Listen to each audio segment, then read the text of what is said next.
अस्सलाम वालेकुम dear students, I am Mohammad Azul Karnain. Second year physics chapter number 12 का आज हम अहम लॉन्ग क्वेश्चन स्टार्ट करते हैं। क्वेश्चन है हमारे पास capacitance of parallel plate capacitor. इससे पहले हमने कैपेसिटर को डिटेल से डिस्कस किया था। आपको याद होगा कैपेसिटर दो पैरेलल मेटल प्लेट्स पर मुश्तमिल होता है और वो जो दो प्लेटें होती हैं हमारे पास, एक प्लेट ए थी, दूसरी प्लेट बी थी। दोनों प्लेटें शुरू में जब हमने कंस्ट्रक्शन उसकी की थी वो इलेक्ट्रिकली न्यूट्रल थी, मतलब जितना पॉजिटिव चार्ज था उतना ही नेगेटिव चार्ज था। फिर हमने वहाँ से कैपेसिटेंस को डिफ़ाइन किया था, ability of capacitor to store charge. इसका यूनिट हमने फैरेड पढ़ा था। इसका फार्मूला था हमारे पास C=Q/V। तो आज हम यही कैपेसिटेंस से इसको आगे बढ़ाते हैं। कैपेसिटेंस हमने फाइंड करनी है पैरेलल प्लेट कैपेसिटर की। वो पिछले वाली बातें आपने अपने माइंड में रखनी है। तो सबसे पहले आपने इसकी डायग्राम पर आ जाना है। डायग्राम में देखें आप, हमारे पास दो प्लेटें हैं। ये प्लेट ए है और ये हमारे पास है प्लेट बी। एक प्लेट पर हमने पॉजिटिव चार्ज लिया हुआ है और दूसरी प्लेट पर है नेगेटिव चार्ज। ये हम पीछे पढ़ के आए हैं कि कैसे कैपेसिटर की प्लेट ऊपर चार्ज आता है। जब हम इसको बैटरी के साथ अटैच करेंगे, कैपेसिटर की एक प्लेट पर पॉजिटिव चार्ज आ जाएगा और दूसरी प्लेट पर हमारे पास नेगेटिव चार्ज आ जाएगा। इन दो प्लेटों के बिटवीन फ़िलहाल कोई भी मीडियम नहीं है। अगर हम कोई इंसुलेटर डाइलेक्ट्रिक प्लेस कर देंगे तो फिर आज हम चेक करेंगे उसकी कैपेसिटेंस पर क्या असर पड़ेगा। फ़िलहाल जब कोई मीडियम ना हो तो उसे हम बोलते हैं ये वैक्यूम है, खला है, कोई चीज़ नहीं है। अच्छा, एक तो ये है अगर कोई चीज़ ना हो तब भी वैक्यूम होगा, लेकिन अगर हम एयर भी यहाँ कंसीडर कर लें तो आपने यहाँ याद रखना है एयर का मतलब ही यही है कि यहाँ वैक्यूम ही है, कोई चीज़ इसके अंदर नहीं है। फिर जो हमारी इलेक्ट्रिक फील्ड होती है वो पॉजिटिव से नेगेटिव की तरफ जाती है। इन दो प्लेटों के बिटवीन जो सेपरेशन है या डिस्टेंस है वो हमारे पास d है। तो ये सारा इंट्रोडक्शन था जो आपकी बुक में भी लिखा हुआ है। शुरू में देखें आप, plates should placed close to each other. ये जो हमारी दो प्लेटें हैं इनको हमने एक दूसरे के करीब रखना है। करीब क्यों रखेंगे? ताकि इनके बिटवीन जो इलेक्ट्रिक फील्ड प्रोड्यूस हुई है वो यूनिफॉर्म रहे या वो कांस्टेंट रहे। So that the field remains constant और यूनिफॉर्म, ताकि इनके बिटवीन जो फील्ड है वो कांस्टेंट रहे या यूनिफॉर्म रहे। अच्छा, नेक्स्ट इसके बाद हमने पढ़ा था कैपेसिटेंस का फार्मूला C=Q/V। तो अब देखें मैंने यहाँ VAC लिखा हुआ है, इसका मतलब है वैक्यूम। वैक्यूम मीन जब दो प्लेटों के बिटवीन कोई भी मीडियम नहीं है तो ये हमारे पास वैक्यूम कहलाएगा। ये कैपेसिटेंस का फार्मूला आ गया Q/V। अब आप स्टूडेंट्स याद करें, हमने इसी चैप्टर में पढ़ा था सरफेस चार्ज डेंसिटी का फार्मूला। सरफेस चार्ज डेंसिटी होती क्या है? अगर यूनिट एरिया हम लें किसी भी प्लेट का या किसी भी सरफेस का, उस प्लेट या सरफेस के यूनिट एरिया पर जितना चार्ज डिस्ट्रीब्यूट हुआ पड़ा होता है, यूनिफॉर्मली डिस्ट्रीब्यूट हुआ पड़ा होता है, उसे हम बोलते हैं ये उसकी सरफेस चार्ज डेंसिटी है और उसे हम शो करते हैं सिग्मा से। जैसे मिसाल के तौर पर ये हमारे पास एक प्लेट है, इस प्लेट के यूनिट एरिया में जितना भी चार्ज डिस्ट्रीब्यूट हुआ है यूनिफॉर्मली तो ये उसकी कहलाएगी सरफेस चार्ज डेंसिटी। इसको हम सिग्मा से शो करते हैं, ये बनेगा Q/A। Charge per unit area, per unit area में जितना चार्ज डिस्ट्रीब्यूट हुआ पड़ा होता है वो उसकी सरफेस चार्ज डेंसिटी कहलाती है। यहाँ से अगर हम Q की वैल्यू फाइंड करें तो Q आ जाएगा हमारे पास σA। ये A डिवाइड हो रहा है, इधर आके मल्टीप्लाई हो जाएगा। हमें दो वैल्यू चाहिए, एक Q की वैल्यू वो हमने फाइंड कर ली है सरफेस चार्ज डेंसिटी के फार्मूले से। दूसरा हमें चाहिए वोल्टेज या पोटेंशियल। तो वोल्टेज और पोटेंशियल के लिए ग्रेडियंट का हमने फार्मूला पढ़ा था इसी चैप्टर में, पोटेंशियल ग्रेडियंट। पोटेंशियल ग्रेडियंट होता है हमारे पास वोल्ट मतलब voltage, del V/del D। Del V change in voltage, del D जो सेपरेशन होती है या जो डिस्टेंस होता है हमारे पास। नेगेटिव का साइन मैंने यहाँ नहीं लगाया, नेगेटिव का साइन शो करता है डायरेक्शन को, वो होती है हमेशा पॉजिटिव से नेगेटिव की तरफ। लेकिन यहाँ हम सिर्फ मैग्नीट्यूड को डिस्कस कर रहे हैं, मैग्नीट्यूड के लिए हमें किसी डायरेक्शन की ज़रूरत नहीं होती, तो लिहाजा E हमारे पास आ जाएगा V/D। Gradient electric field intensity भी इसको बोलते हैं, V/D। यहाँ से अगर हम V की वैल्यू फाइंड करें तो V बराबर होगा ED के। अब इसी फार्मूले में हमने E की वैल्यू फाइंड करनी है कि E किसके बराबर होगा। इसके लिए हमने पिछले टॉपिक में पढ़ा था कि electric field intensity between oppositely charged plates, ये टॉपिक का नाम था, वही हमने प्रूव किया था। Electric field intensity between oppositely charge plates वो होती है हमारे पास सिग्मा ओवर एप्सिलॉन नॉट।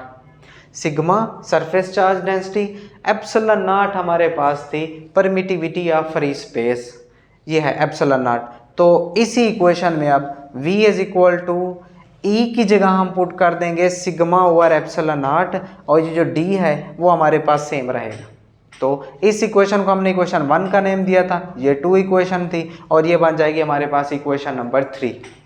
अब देखिए हमारे पास दोनों चीज़ें आ गई हैं, हमें एक Q की वैल्यू चाहिए थी और दूसरा में चाहिए थी V की वैल्यू।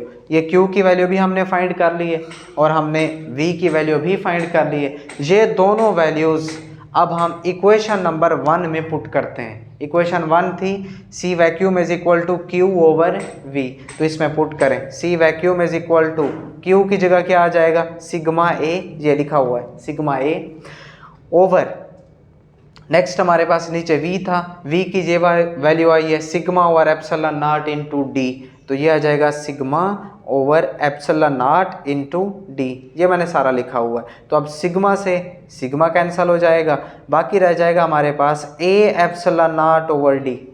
ये एप्सिलॉन नॉट तीसरा बट्टा है ना, तीसरा बट्टा ऊपर जाके मल्टीप्लाई हो जाएगा, तो ये बन जाएगा A epsilon not over D। तो हमारे पास ये इक्वेशन आ जाएगी वैक्यूम में capacitance A epsilon not over D। तो इस इक्वेशन में आप देखें जो कैपेसिटेंस है वो एरिया के डायरेक्टली प्रोपोर्शनल है। मीन अगर हम प्लेट्स के बिटवीन एरिया को अगर इंक्रीज़ करेंगे तो कैपेसिटेंस भी इंक्रीज़ होगी, D के ये इन्वर्सली प्रोपोर्शनल है। अगर सेपरेशन बढ़ेगी तो कैपेसिटेंस कम हो जाएगी, सेपरेशन कम होगी तो कैपेसिटेंस बढ़ जाएगी, और एप्सिलॉन नॉट जो है मतलब परमिटिविटी ऑफ फ्री स्पेस इसके भी ये डायरेक्टली प्रोपोर्शनल है। नेक्स्ट अब आप देखें अगर हम इन दो प्लेटों के बिटवीन कोई मीडियम लेकर आएँ, मीडियम मीन कोई डायलैक्ट्रिक अगर हम प्लेस कर दें, वो वुड भी हो सकती है, वो प्लास्टिक भी हो सकता है, तो वही हमने हेडिंग दी है प्रेजेंस ऑफ डायलैक्ट्रिक। अगर कैपेसिटर की प्लेटों के बिटवीन कोई डायलैक्ट्रिक हम प्लेस कर दें, इसके दो केस हम करते हैं, वो आपको फिर आसानी से समझ आ जाएगा। इन दोनों को हम कंपेयर कर लेंगे। फिर सबसे पहले देखें ये हमारे पास एक कैपेसिटर है, इसकी दो पैरेलल प्लेट्स हैं, एक पर पॉजिटिव है और एक पर नेगेटिव चार्ज है, और यहाँ हमने लगाया हुआ एक वोल्ट मीटर। ये जो वोल्ट मीटर है इसकी ये नीडल जो आपको नज़र आ रही है ये इसकी रीडिंग को काउंट करेगी, मैक्सिमम कब होगी और मिनिमम कब होगी। फिलहाल ये जो इसकी नीडल है, ये वाली नीडल, ये है हमारे पास मैक्सिमम पर, मैक्सिमम मतलब ये शो कर रही है मैक्सिमम वोल्टेज को, V की वैल्यू मैक्सिमम है। और इन दो प्लेटों के बिटवीन ना कुछ भी नहीं है, मतलब यहाँ वैक्यूम है। अगर हवा भी तो है ना, हवा को भी हम सपोज करेंगे कि वो भी वैक्यूम ही है, कुछ भी नहीं है। जब कुछ भी नहीं है तो यहाँ हमें वोल्ट मीटर ने मैक्सिमम वोल्टेज की रीडिंग हमें शो की। उसके लिए हमारे पास फार्मूला बनेगा वैक्यूम के लिए, अभी हम पढ़ के आए हैं, C vacuum is equal to A epsilon not over D। A epsilon not over D, A area, epsilon not permittivity of free space, और D हमारे पास सेपरेशन है। Permittivity of free space mean किसी मटेरियल की कितना खूबी है कि वो इलेक्ट्रिक फील्ड लाइंस को कितना वहाँ से गुजरने देता है, वो उसकी परमिटिविटी ऑफ फ्री स्पेस होगी। अब दूसरे केस पर आ जाएं, अगर हम इन दो प्लेटों के बिटवीन कोई डायलैक्ट्रिक प्लेस कर दें, जैसे आपको ब्लू कलर में ये नज़र आ रहा है, ये हमने कोई वुड या कोई प्लास्टिक रख दी है, ये डायलैक्ट्रिक है, और उस डायलैक्ट्रिक की जो रिलेटिव परमिटिविटी है वो हमारे पास एप्सिलॉन R है। Epsilon R mean relative permittivity. इस मटेरियल की कितनी सलाहियत है कि वो इलेक्ट्रिक फील्ड लाइंस को अपने अंदर में से गुजरने देता है, वो उसकी रिलेटिव परमिटिविटी कहलाएगी। जब हमने ये प्लेस किया तो हमने देखा जो हमारे पास वोल्ट मीटर था इसने हमें वोल्टेज की रीडिंग कम शो की। जब वोल्टेज की रीडिंग कम शो की तो इसका मतलब है वोल्टेज कम गुजरा है, मतलब कम मेजर किया हमने। जब वोल्टेज कम हो जाएगा तो हमारे पास कैपेसिटेंस की वैल्यू ज़्यादा हो जाएगी। तो रिज़ल्ट हमारा ये निकला, अगर हम कैपेसिटर की प्लेटों के बिटवीन कोई डायलैक्ट्रिक प्लेस कर देंगे, डायलैक्ट्रिक के प्लेस करने से वोल्टेज कम हो जाएगा लेकिन कैपेसिटेंस की वैल्यू बढ़ जाएगी, मतलब कैपेसिटेंस इंक्रीज हो जाएगी अगर हम डायलैक्ट्रिक को यहाँ प्लेस कर देंगे। तो अब C मीडियम, मीडियम मीन कोई डायलैक्ट्रिक आ गई है, उसकी capacitance is equal to A epsilon not over D. ये मैंने सेम लिखा है जो अभी हम पीछे पढ़ के आए हैं वैक्यूम के लिए, A epsilon not over D.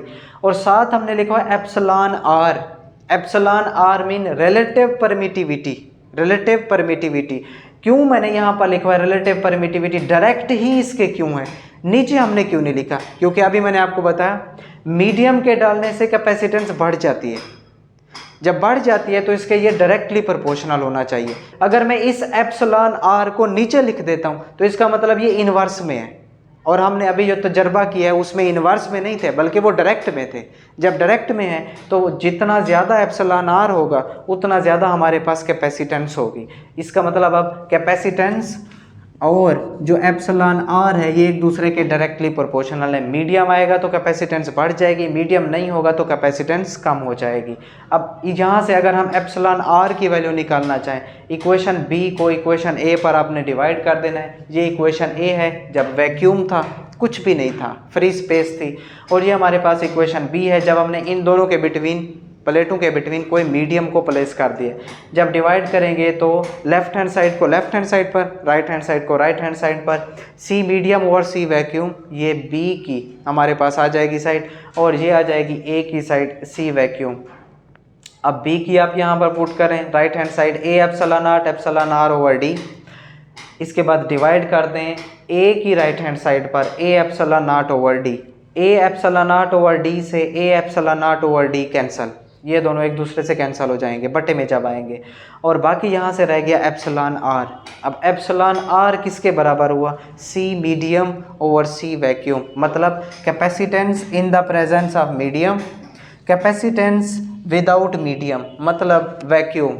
इसकी अगर मैं रेशो ले लूँ तो वो रेशो किसके बराबर होगी? रिलेटिव परमिटिविटी के। The ratio of capacitance of capacitor in medium to the capacitance in vacuum is called relative permittivity. क्योंकि ये दो सेम क्वांटिटीज़ के बिटवीन रेशो है, लिहाजा इसका कोई यूनिट नहीं होगा। लेकिन याद रखना है आपने, जब हम कैपेसिटर की प्लेटों के बिटवीन मीडियम को प्लेस करेंगे तो कैपेसिटेंस नहीं इंक्रीज़ होना है। कितना इंक्रीज़ होना है? एप्सिलॉन आर टाइम्स इंक्रीज़ होना है। तो डियर स्टूडेंट्स, ये हमारे पास अहम लॉन्ग क्वेश्चन था। होप सो आपको समझ आ गया होगा। अल्लाह हाफिज़।